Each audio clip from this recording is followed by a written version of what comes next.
This is on here, and then we're going live. Facebook it takes it a few to prepare live stream. I always check it on my phone to make sure. Going? Right. Do some fun dance. All right, here we go. Live and rocking. First jam session of June. Niko, get your dance moves on. There you go. That's good. Okay, that will suffice. Good morning, everybody. We're excited to be live for kicking off the first jam session of June 2021. A year ago, people were kind of freaking out, didn't know if we were going to have jobs, but here we are. We have proved ourselves worthy. And, you know, let's be frank, the pandemic, I feel trimmed a lot of the fat of real estate, you know, very similar to the financial crisis of 07 and 08 and 09. And so it's been a fun ride. So I'm going to jump in. There's a lot to talk about. I'm not going to spend too much time rambling. Obviously, I want to give the floor to the realtors and partners to introduce themselves, and we're just going to dive into what is pertinent in the market right now. So, agents, Sheila, I'll divert to you if you want to kick us off. Fire away. You are muted, by the way. It happens. It happens. Sorry. Good morning. Thank you, Andy. I'm Sheila Dantzler. I'm with Jameson Sotheby's. I've been in real estate for 16 years. Juany, I think you're next. That's me. Sorry. I'm Juany Honeycutt. I'm also with Jameson Sotheby's, and I've been selling since 2003. So do the math. Almost, over 18 years. I'm Patrick Shino. I run or co-own the SK Group out of Fulton Grace Realty, and I've been a broker for 4 years. Morning, I'm Niko Voutsinas. I've been in retail brokerage with Redfin for 8 years, and I've been investing for much longer than that. Morning, everyone. I'm Joey Halperin. I've been involved in real estate in some capacity for the past 8 years. I'm on the Ben Lawless team at Compass. And where are you, sir?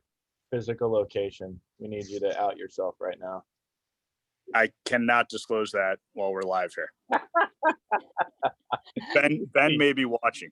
You didn't know. You're working hard. You got appointments right after. So this is awesome. I appreciate you guys taking the time. Now, as realtors like what we do, I'm very happy that we have a platform just to connect like-minded people. The publication, some people still don't know, is not pay to play. Realtors get featured based on nominations and production. However, though, all the funding, all the support, a lot of the events that we do are supported by our partners. Like, I cannot do what I do with boots on the ground, crafting the publication together without financial support.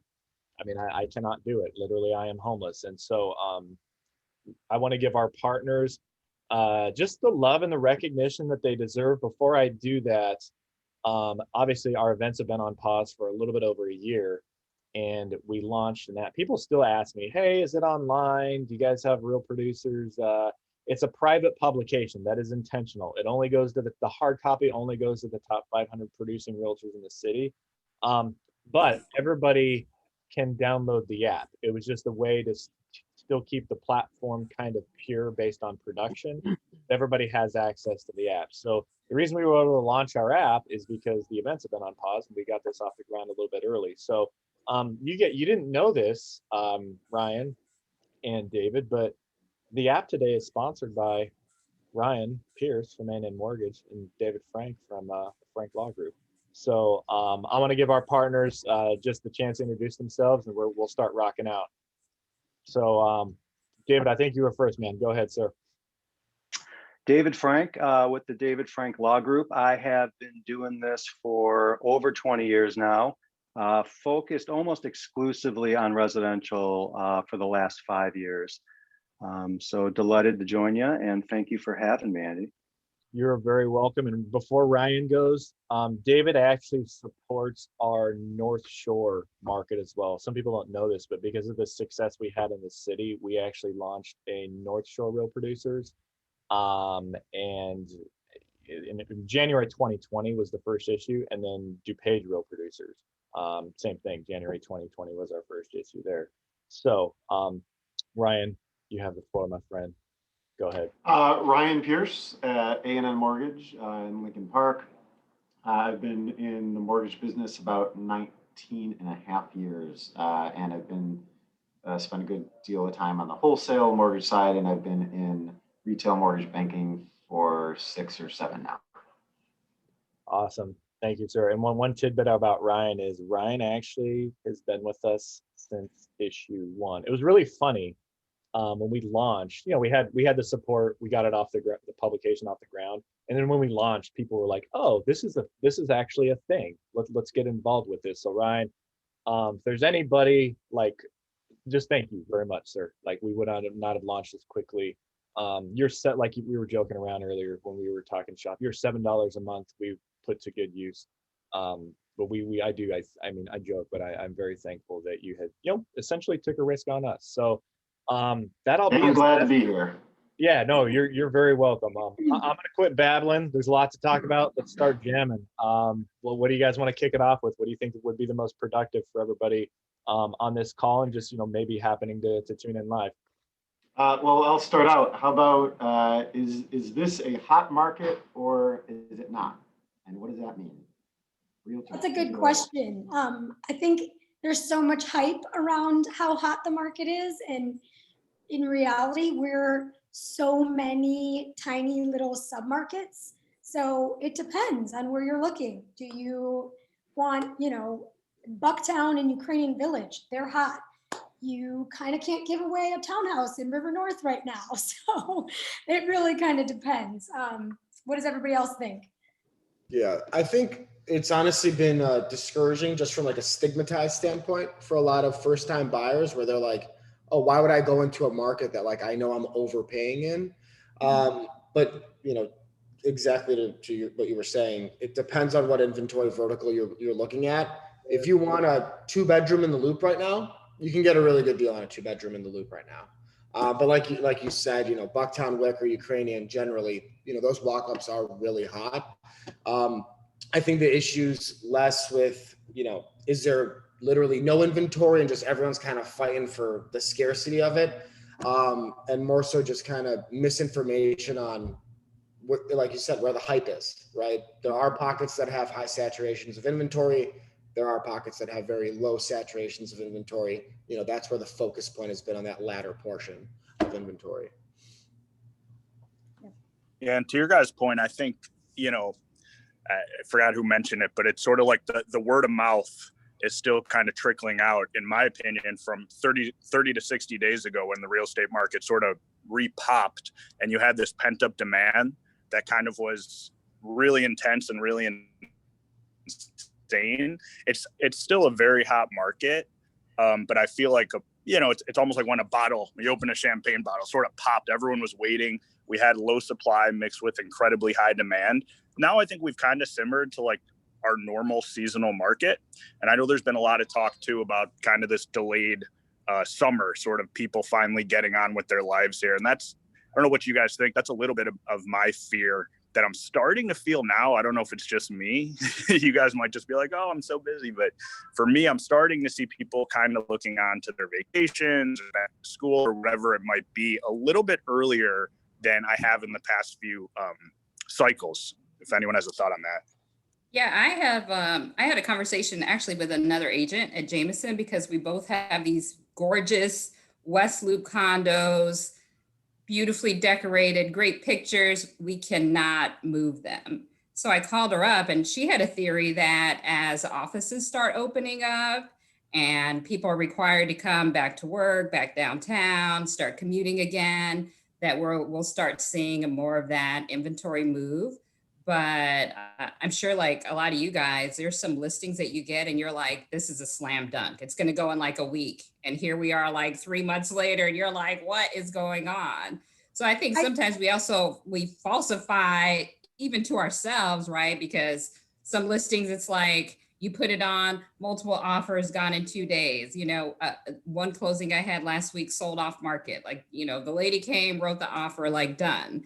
And then other ones, you're like, what am I doing wrong? And it may not be anything that you're doing wrong. It's just a function of, normally it takes 3 to 4 months to sell this type of property. So I've tried to tell myself that I also have to change the narrative a little bit, because we set ourselves up for, not for failure, but sometimes false expectations when we're telling some of our clients this stuff. I think it's all timing. And I feel, and I think we're going to see a really early summer slowdown. But to your point, with people going back to the office and just my conversations with clients and even relocation people coming in, I don't think that next burst is going to happen until September. So we're going to have this normalized slow summer, but starting in June rather than it normally starts in July. And then we'll probably see a little burst in September. And that's kind of been what I've been telling people from the beginning is get on the market January, February, March, April, because that's where the hype is. We're like a winter market now. Yeah, I think that's interesting because that's going to be sort of like novel to how our seasonality operates.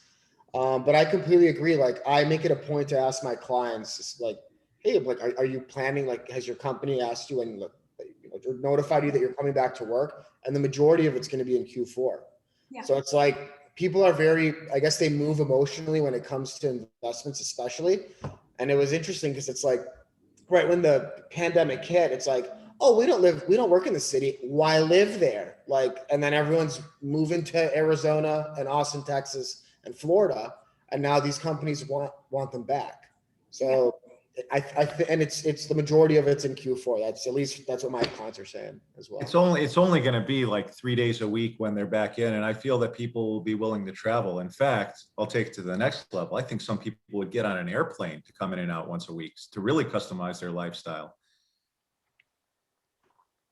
So it's interesting though. People aren't really, they're really responsive sometimes after the fact. So like they're not really planning too well. And I think our job is really to get into their heads and kind of help them understand how they should really be thinking based on that planning. Because I don't know that a lot of people have the natural instinct to really understand their work environment and plan accordingly when it comes to housing. One more thing about the pricing. When I get people, I don't know about all of you, but when I get people coming in and saying, well, I'm just looking for a short-term home. I don't know where I'm going to be in 2 to 3 years.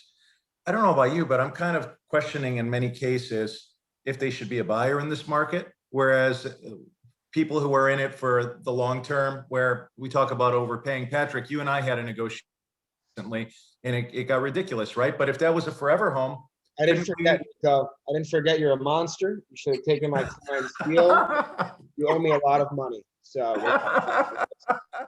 but if that was a forever home, you could say that overpaying by over 5%, perhaps 10%, could be justifiable. What do you guys think? I mean, I have a comment to that. I think strategically, when you're buying your first personal residence, if you really look at all, I guess, the value adds of owning an investment, the investment really happens when you rent the property out.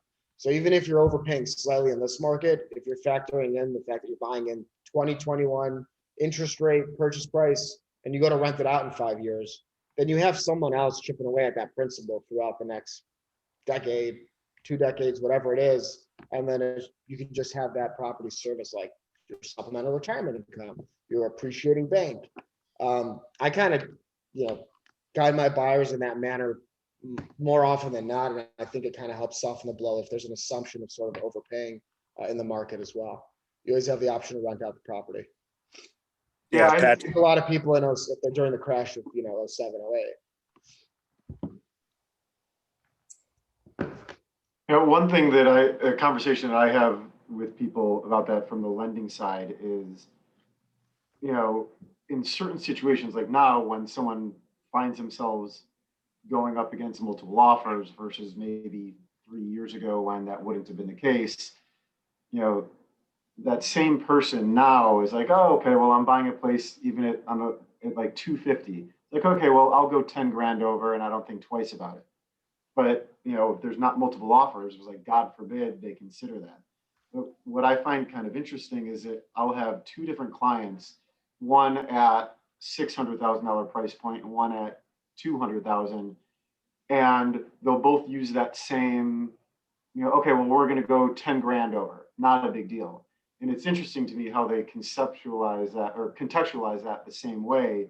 Where it's like, well, one of it's like 5%, on 200 going up 10 grand versus at 600 is a different story. But you have to, I guess, balance that between the idea of, all right, this is an investment, but it's also the home. If it's the right home where I'm going to get married or raise my family or whatever it is you're doing, then is 10 grand really making a difference on your life?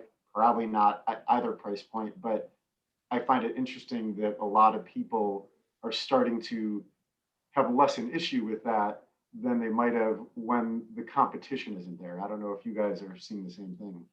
So Ryan, when you have that conversation, do you bring up appraisals? Because appraisals have been also an issue in this red hot market. Yeah. And it's very frustrating. Yeah, it's certainly consideration. And, you talk about, it depends on the type of property, right? Condos are a little harder to pinpoint, or it's a little harder to get flexibility on value, right? So if I've got a comparable in the same building, that's the exact same place that just sold 3 weeks ago at 220, and you're trying to get 250, that's tough, right? But if it's a single family home where there's not the exact same comp in the exact same association, little flexibility, but it's certainly a conversation that you have to have. And you've got people not only wanting to go over list price, but some of those people, especially on the lower end, also want to throw in an extra 6 grand for closing costs. So it's a difficult conversation made a lot easier by people putting down a larger down payment. But someone at 5% down at 200 who's now going in at 215, that's a conversation that we have for sure. Hey, Ryan, over the course of the last year, what kind of trends have you seen in the numbers of appraisal issues you've had? I mean, just because the prices keep on going up, are you having more or less issues now compared to, say, a half year ago versus a year ago? Well, more, obviously, right? But I haven't had many. I probably did about 25 or so purchases in May, and I think I only had one appraisal issue, and it was like, 5 or 7 grand on like a $350,000 place. And the people bought it at 260 6 months ago, put in some money and were trying to get like 350, and it came in at like 343 or something. And the borrower was putting in enough money where it didn't make a difference. But I've heard more problems than I've seen myself. But yeah, appraisers talk a lot about it. When I talk to them, they're concerned because they feel like they're being pigeonholed into a situation where if they don't deliver, then they get made out to be the bad guy. And so it's kind of this constant battle between them and where the realtors feel like the market is and where buyers are trying to create the market, right? I feel Chicago is we're one of those markets, and in Illinois in general, we're not California, we're not LA, we're not Colorado. We self-correct on our own. And with this summer slowdown, that's what's going to happen. And the Chicago market has always been, even when we've had busy markets like this, where it's been bidding war and bidding war, we get tired of the hype. Our buyers get tired of that, and they fix it. They all jump in at the same time, and they all pull out at the same time, which kind of levels that off. So, again, like there's suburbs in DC where they're getting 350 to $1 million over ask. I don't think we're going to see that in Chicago. We're not that market, right? We might be doing a little bit of 25,000, 50,000, maybe 100K over here and there in a suburb. But eventually our buyers correct ourselves and we pull back, and then the prices start to level off again. And then we just kind of cycle that way, like a roller coaster.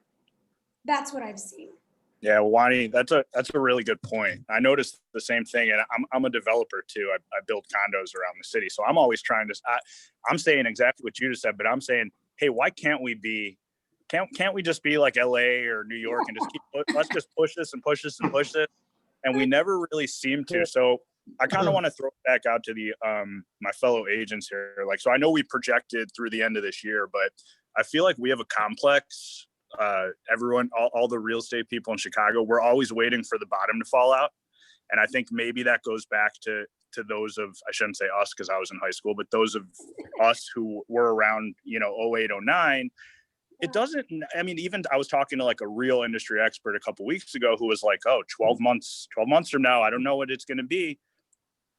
Can't we just, I mean, with the low demand and the city is going to be back to booming. I mean, can't we just keep going up theoretically, or do we have to be sitting here waiting for the terrible stuff to happen? I don't see a bubble or a bottom, and I could be wrong. I just see a wave, we're going to be a constant wave. And to somebody else's point, you guys mentioned buyers are talking about buying only for the next 2 to 3 years. I personally think we're going to be busy for the next 2 to 3 years because there's going to be this continual shift. People that are moving to different states and coming here from different states, they might not like it and they're going to want to move again in 2 or 3 years. We're going to have to sell their places. So it's what is that market going to be like? What are the rates going to be like in that time frame? Because that's going to really have an impact. But I do think we're going to have this constant flow for the next. I agree with you, Juany. I find that a lot of buyers these days are considering properties they never would have considered before, right? They're like, I'll do it. I'll do the work. It's not the, my preferred neighborhood or size or whatever. So I think they're going to move in 2 or 3 years because they're going to realize like, I bought it, it's fine, but I'm ready for something else. And that something else may be a different market where prices have been stabilized, et cetera, et cetera. So I've seen a couple people that moved last year in the middle of the pandemic to like these small little sleepy towns in like Wisconsin and Michigan, and they're coming back. It's too boring. They don't like it. Coming back to Chicago. I think especially too, if we kind of assess like the suburbs versus, Chicago proper, it's like the suburbs generally have been pretty flatline the past decade, right? Like it's, you're usually on market for a while when you have a single family home in like your Glenviews, your Northbrooks, et cetera.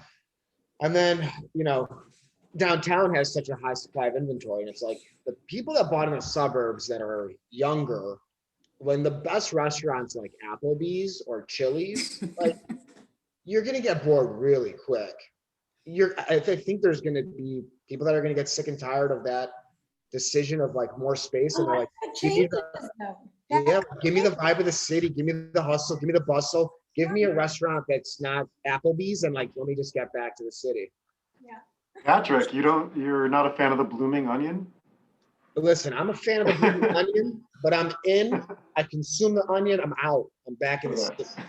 Well, what do you guys think resolves the supply issue then? So I think we've all agreed that the demand should, will sort of be seasonal and should stay strong. Aside from, I could only build a few buildings a year. How do we get supply going again? Because we're at a pretty significant 10-year low right now. I don't think supply goes back again until next early spring. I think it's going to be that long. I don't think people are going to list their houses or their condos in the fall. I think people would be reticent to do so right now just because we're at the end of the market, not the beginning of it. So I don't think that problem rectifies until next spring for sure. Maybe in the fall, but I think that's only for people who have to make a move. But what is it that makes the change? Like what frees up that? Yeah, kind of what you said. It's the people that have to move, like the people that actually want to leave the state because they want to go live somewhere with lower taxes or they want to be close to family. Because I know myself, I've got a handful of clients that it just financially doesn't make sense. They can make $200,000 on the sale of their home, but then they don't want to overpay on the buy side because they're not going to buy something better than what they already have. And they just refinanced and now their payment is lower. So it's like there's this rock and a hard place.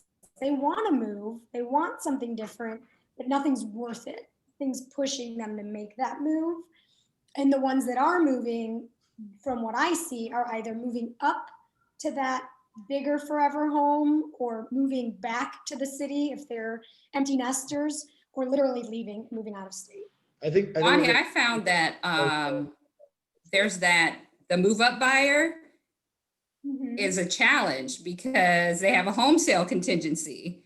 And then they're like, how do we compete? Because we got to sell our home first. And so I've had quite a few move up buyers who needed to sell their home first, and they lost out because of the home sale contingencies, or have to change direction, or, buy new construction or something like that. Yep. Yeah. Yeah, I think piggybacking off of new construction, talking about when inventory will be back, obviously, like we all say this, I think every single one of us has said this as a broker. No one has a crystal ball, right? Like none of us do. But I think it's a multifaceted question, right? If we look at new construction, lumber costs are up, conduit cost is up, labor cost is up. It just costs a lot of money, for the land and for the actual material and labor. So I think it's going to be interesting to see the price points of new construction and how much new construction comes to market the remainder of this year and entering into 2022. But I do think there's going to be an interesting sort of inventory. I wouldn't know if you call it a surplus, but it's sort of like a lot of people aren't really familiar with, like, well, what's my property worth? But when your neighbor sells for an exorbitant amount of money, I think it may sort of get the juices rolling. And the idea of like, well, they just got X amount for their property. I bought mine in 2012 for this much. Maybe we can go and make that move and live closer to family. And I think that conversation is going to be happening more and more as we see more and more of these deals closing for, I guess, substantially more than a market rate was, especially during, the midst of COVID. So yeah, I think that'd be my opinion. I also think for Chicago, like in the city, this summer is going to play a really important role. And by that, I mean, can we get a handle on the crime? I don't think it's going to be a great summer, but if we can, then we can pump more people into the city, right? But if we continue this rhetoric of, God, the crime is crazy, it's crazy, crazy in the city, that word of mouth travels, and then this is why neighborhoods like Aurora and Palatine, that no offense if you live out there, no one really wanted to live out there before, but now those places are like, bidding more central. Yeah. One thing I'd heard over the last few years is about how there's this huge inventory of homes in Chicago that can't be sold because and the stat was probably 3 or 4 years old, but it was like a third of the homes in Chicago were at or below water level from like 2006, 7-ish prices before the crash happened. And I'm wondering if we're starting in some of those neighborhoods, if they're starting to creep up to those values now, that maybe is allowing some of those people to get rid of their places because if they want to move or just finally able to. Have you guys seen anything? I think so. I service a lot of South Side markets. And, the last real estate crash that we had was, it was devastating. It took forever in communities like Bronzeville to recover. Now you can, there's bidding wars for single family homes in Bronzeville for $600,000, $700,000, $800,000, which was unheard of 10 years ago. The builders can't build fast enough. There are 3 flats going for almost $1 million. So it's communities like that where they were so hard hit, underwater, people were dumping their properties because, they were just like, why am I paying a mortgage? So in that sense, it's definitely helped. It's helped a lot of families create wealth and, have savings and, send their kids to better schools, et cetera, et cetera. And also neighborhoods further south like Chatham, I was helping a first-time buyer who bought, his first building and multiple offers, and there's more buildings.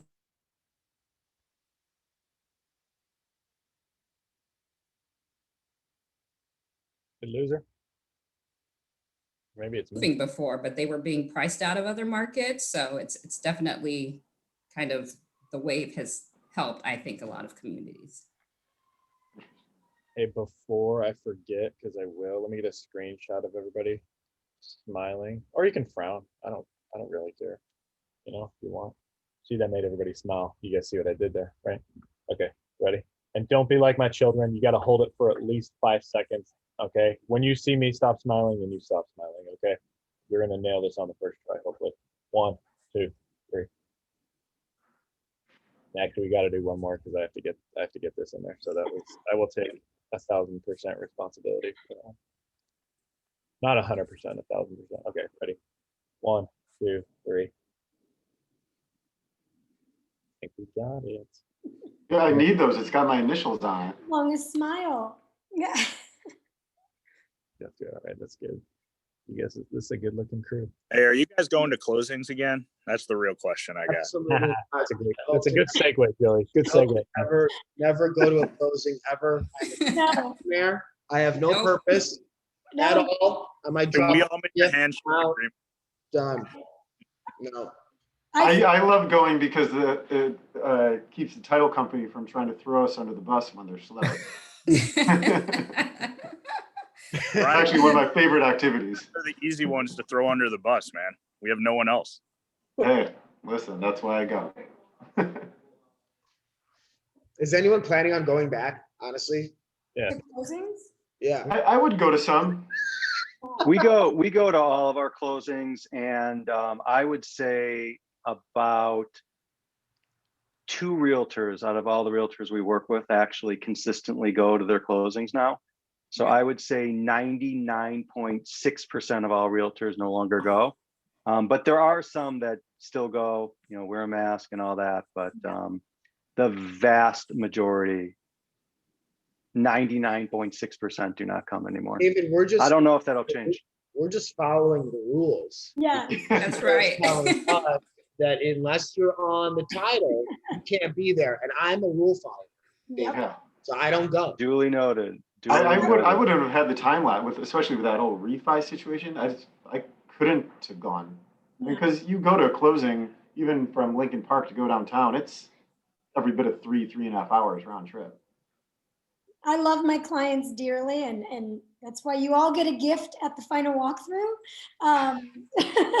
But I can't be there for the rest of my clients if I'm sitting at a closing for 3 hours where I have zero control over anything. So I'm doing a disservice to everyone by being at a closing. But you have more than one client, Juany? I know, isn't that crazy? That is that was like you just dropped a knowledge bomb right there. Like that was amazing. Can add that to the list of non-productive endeavors such as producing comps for every property you show somebody. Oh my gosh. Yes. You guys do that? Everyone. That helped you. That helped you. And not only comps, but you also have to give them, what could I rent this for if I needed to move in a year? I should have known once you get us realtors whining, it could be a slippery. Hey, I have a question about rentals. Are the multi-unit market? I know Niko, you do a ton of multi-units. The really hot rental market pushed the prices, the 2, 3, 4 units up pretty steadily over the last several years. Did the pandemic and a lot of the layoffs or whatever it is, has that hurt that multi-unit market at all? Oh, wow. When we started off the conversation talking about different areas and asset classes, I immediately thought of multi-units because it's such a mixed bag. Mhm. Some of the stuff moves quickly and easily. Some of it doesn't. I just got under contract. I'm the listing agent of an ADU play in Logan where we didn't have comps and we were a little bit ambitious. And, I think the market's kind of supporting a pretty decent value, but I see some other stuff not going well. So I don't know if anyone has thoughts on multifamily. To me, it's like such a true mixed bag. And also, especially in that segment, I have no idea if we will have any seasonality at all this year, even though rentals apparently in multi-units seem to be coming back to their previous level. Yeah. It's definitely neighborhood by neighborhood, like Humboldt Park, Logan Square, Ukrainian Village, they're on fire. Lakeview, which is an awesome neighborhood. They're not. Those multi-units don't go as much. I don't know. It depends on where you're buying. And I found, I mean, Southside multi-units are so hard to come by these days. However, they are the hardest to appraise out. The appraisal issues that I've had have mostly been on multi-units. Sheila, I also had an appraisal issue on a multi-unit on the south side as well. I don't know. It's odd. They're just so much more stringent on that inventory. It's weird. yeah. I've heard of them even in like West Town, which in theory should be hotter. So like multifamilies continue to require a lot of skill to navigate. Does anyone have any insight into, like, if we're talking and isolating, let's say like West Town, Wicker, Bucktown, or like with regard to pricing from 2 to 4 units, and then are we seeing better deals in the commercial sphere from like 5 to 10? Is anyone kind of dealing with that inventory or have any insight on that? Niko, maybe? Deals, I mean, it's so thinly traded. If you look at any given time, like a legal 5 or 6 in West Town, you can count them on one hand. Yeah. There's a decent chunk of them right now on the west part of town. Yeah, but none of those sellers are willing to accept, they're hearing the same thing that we started this meeting off with, and it doesn't, again, I mean, it's a super hot condo single family market. That it's a whole nother asset class. And the prices to me on, I'm always looking for myself for multi-unit plays. Same, yeah. It's 100. I mean, for a 2 to 4 unit, we're 100K over where we were a year ago. It's hard to accept. And if stuff's sitting, I think it's because you have sellers that are hearing how hot of a market it is, and they're not willing to let it go. Yeah. Yeah. Yep, that's very true, Joey. And I try to tell my buyers that for 2 to 4 units, they're competing with developers with cash. So, close in 2 weeks. No appraisal, no inspection, just like you're competing with developers for the same thing. So it's very interesting on multi-unit. It's tough. And are those rents down?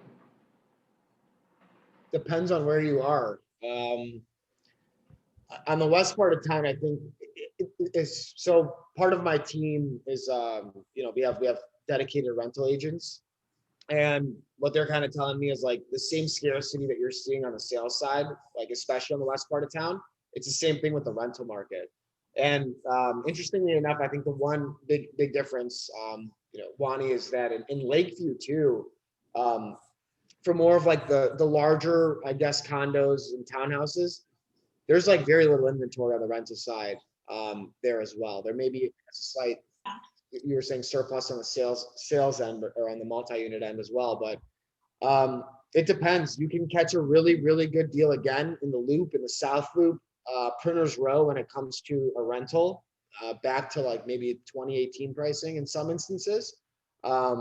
But if you're looking to secure a rental on the west part of town, like the inventory is super scarce there.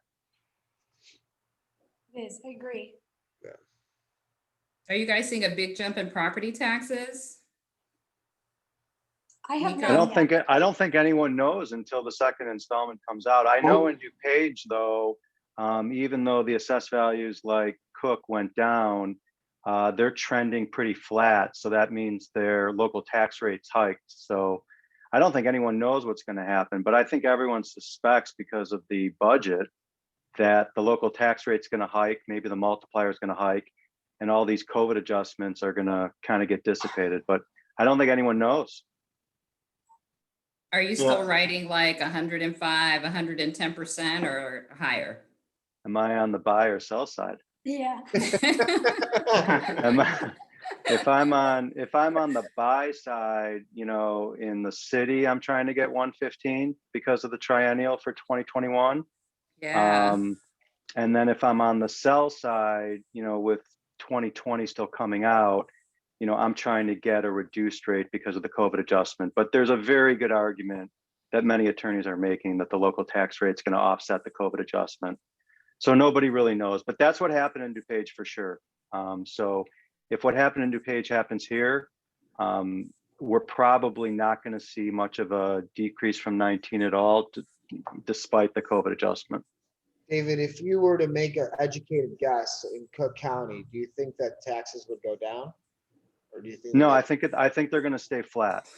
Flatter, yeah, flatter up. Because assessed value went down in most pockets, correct? Yeah, flat for 20, but up huge in 21. So we're dealing with a lot of those issues right now, and the longer we get into this year, the bigger that issue becomes. So I think next year's property taxes in the city is going to get hairy. So I think some of those discussions, that were easy earlier in this year are going to get harder later in the year. And I guess I'm glad that volume is probably on the decline, because I think some of those conversations are going to get really tough if you're closing in like October, November, December. So David, I know it's a lot more work for you, but you like TBD on just about any contract unconditionally? It depends. So it depends on what year you are. So if we're in a triennial year, I'd prefer that the brokers just put 110. I think it would be easier. This year was so complicated with the COVID adjustment. It got insane because you're dealing with a triennial for 2021 and a COVID adjustment for 2020. So tax preparations have been a huge pain in the city this year, and actually probably a waste of time. But in a non-triennial year, I'd prefer just 110.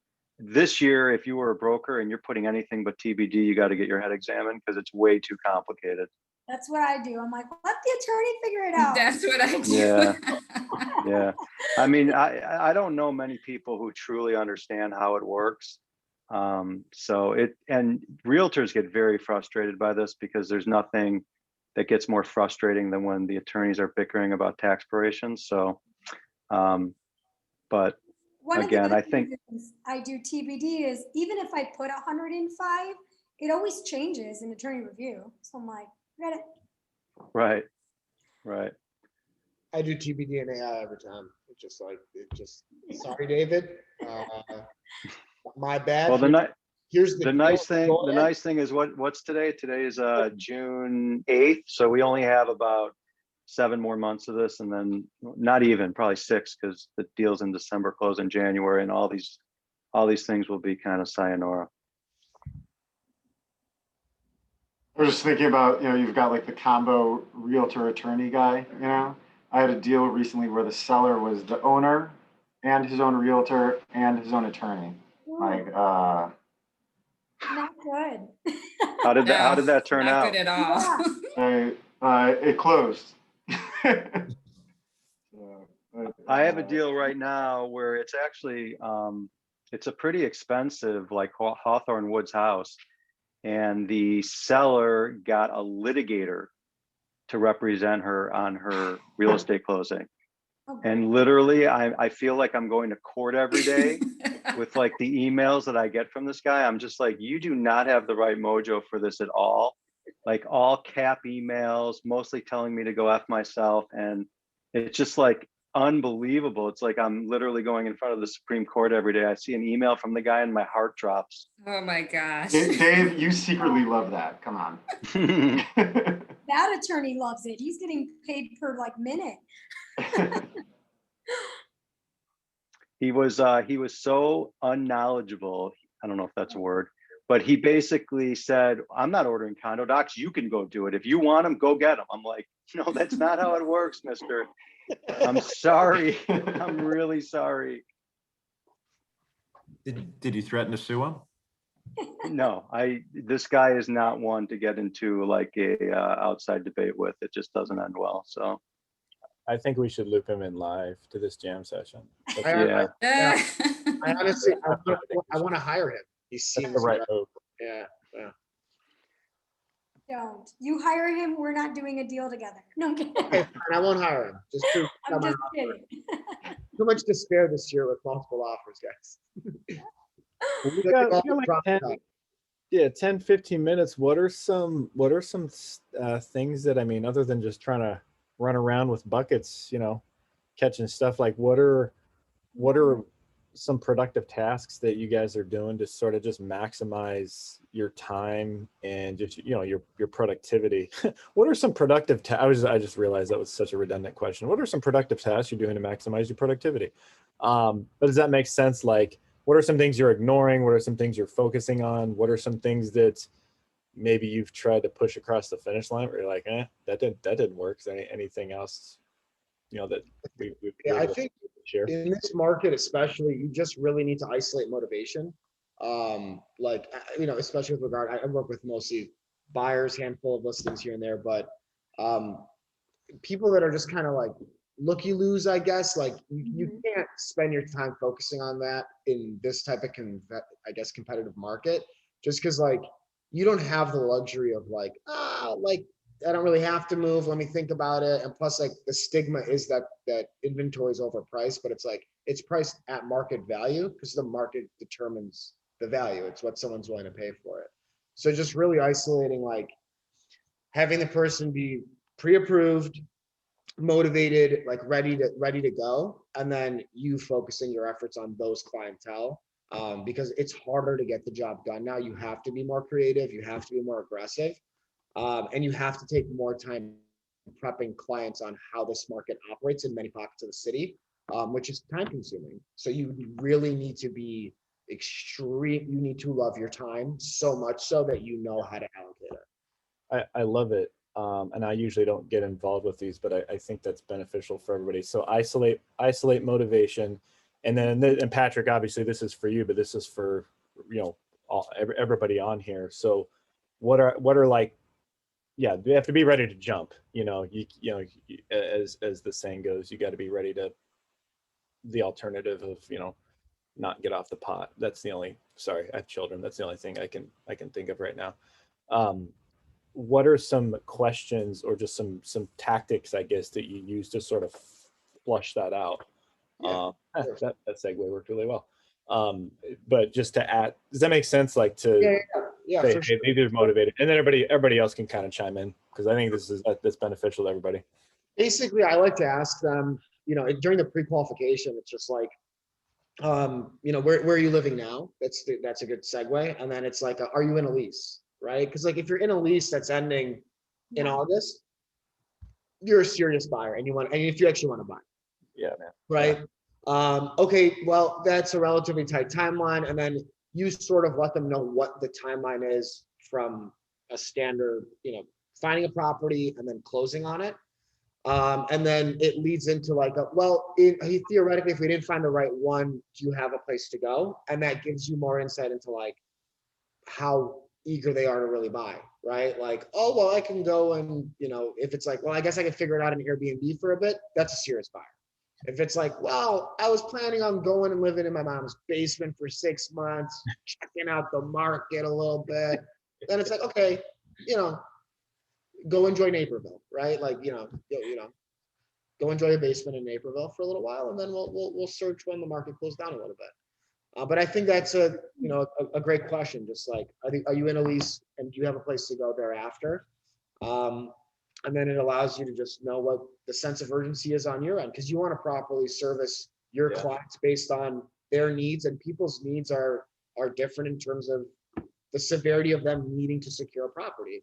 So I think the deeper you dig into those questions, the better understanding you have of what sort of time allocation that specific client needs from you. I think also what's important in this market, because there's such a shift and people are moving all over, city millennials are moving to Aurora, empty nesters are selling their suburban homes and moving back to the city, and just everywhere is things like this, staying in connection and in collaboration with our colleagues, with other producers, and knowing what each submarket is doing so that we can properly educate our buyers and say, hey, if you want a house in Highland Park, good luck. If you want a condo in Uptown, you know what? We still have wiggle room, that kind of thing. But you have to know that. You have to know how to prep that buyer into what they're looking to buy, and that seller So, you know, you're going to put a listing on in a hot market, then you can set that expectation of this should only last 2 weeks at the most. And if you're not in a hot market, do you have enough money to hold this for 4 months until we get hot again in August, September, October? I think for a lot of buyers, they kind of sell, at least some of mine, they, you know, they flush out on themselves because you go out a couple, you know, you go out a few times, you write the offer, they lose the, right? They lose the bid, then their motivation kicks in. They are ready. They're like, I'm ready to make a decision. They go out, they spend the time, they allocate the time from work, et cetera, et cetera. And then those others that lose out on the bid and they're kind of like, well, you know, just wait for the next one, or you call them or for something off market and they don't want to see it. Then I'm just like, you know what? I'm going to send you a list of open houses to go to this weekend, you know, and then you can kind of take your time and, you know, and do it at your own pace. So I think a lot of time you sense motivation super fast in this market. I love that, Sheila. Like, and also too, I love when people screen themselves out in general, you know. Absolutely. That's awesome. Niko, I'm gonna make you talk right now, man. What are some things that you're doing to maybe, like, you know, flush out motivation? Flush out motivation. No, it's true. There's only so much time in a day. Sleep is hard to come by as it is until we kind of close out our season, so to speak, within the next month or so. So yeah, again, like those people who it just doesn't seem like they should be a priority based on a number of factors. Well, I can engage my team to spend more time with them because my time is not best spent with them, or kind of work on the 3 or 6 or 12-month plan. And usually those people like it because people don't like to be pushed anyway in general. So if you think that they don't want to be pushed, it's really in line with what they want anyway. And it's helping you use your time to engage people who are more active. So I'm scheduling more phone calls now. I used to just be an off the cuff kind of guy, but with so many closings this month in particular, I find that I'm never able to answer the phone. So I'm scheduling calls, and that also helps me to control that process and kind of like, hey, if I want to not have calls in the evening one day after 8 p.m., well, hey, you're my 7:45 call. I have until 8 p.m. I never wanted to be that guy, never thought I would be, but I am, and it's kind of working out well. I love that. Yeah, I love it, dude. Take control of your schedule. That's all, dude. I have a question, Andy, if I can ask. Why we're here, man.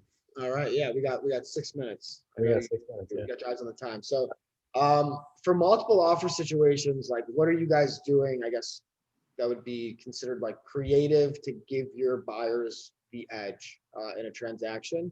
I've been doing, like, obviously we're all doing as is, right? Like, that's par for the course now.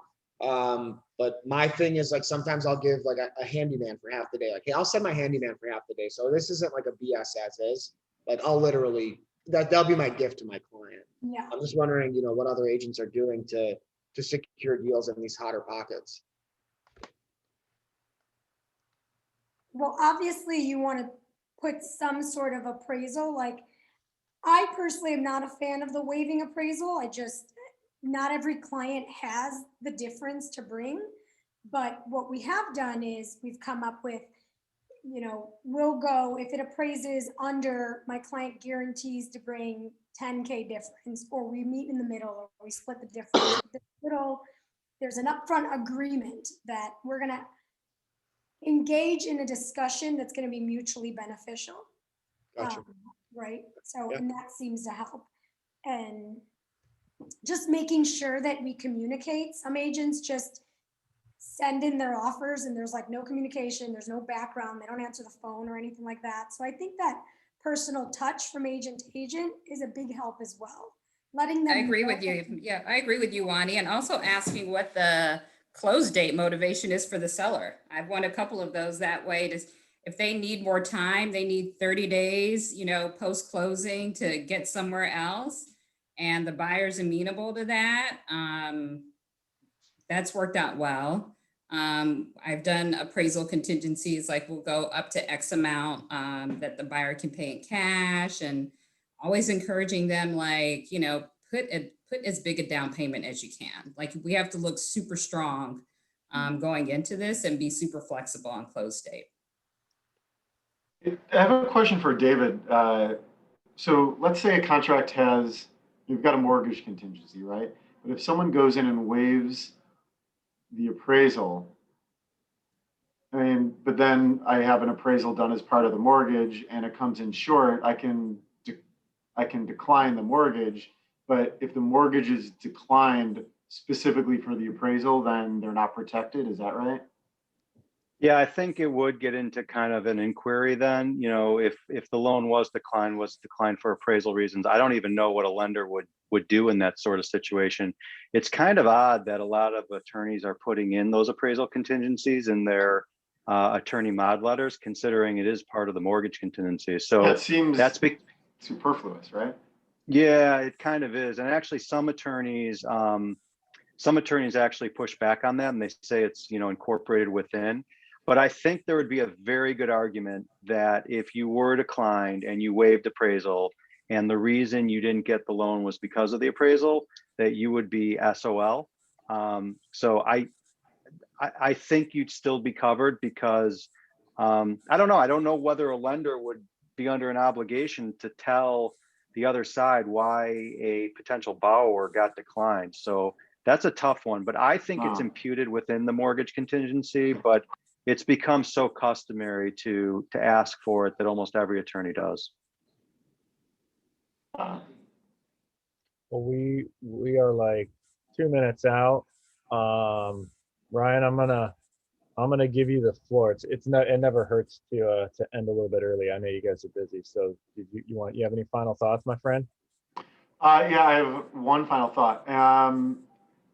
As an appreciation for all the realtors showing up today, you are each going to get 4 tickets to a Cubs game, courtesy of me.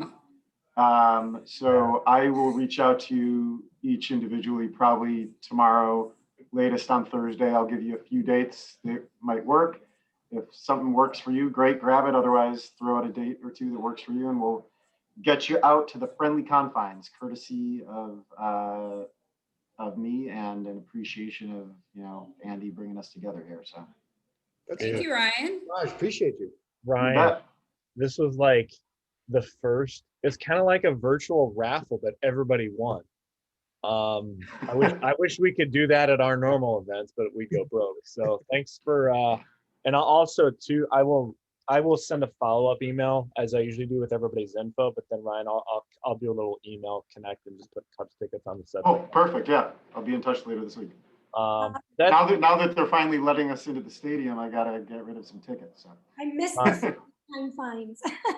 I have a daughter who just turned 12 last week, and then my 8-year-old who will be 9 July 31st. She hasn't been to a Cubs game, and she goes, I didn't think she was interested, whatever. She goes, but Daddy, I want to go to a Cubs game for my birthday. I'm like, well, that'll kill 2 birds with 1 stone. Yes, you may do that. So end of July, we're getting out there. My wife bought the tickets. So I'm going to end with that. Thanks, Ryan, for that. David, for popping on. You guys know the drill. If you want to do another one of these, in a month or two, please let me know. We always can shuffle the deck, get different realtors partners on. It's always great to hear the collaboration and interaction, but we are at 10:15. So I'm going to cut the live feed right now. And thanks for hanging out with us, guys. Appreciate you guys. Peace. Thank you, guys.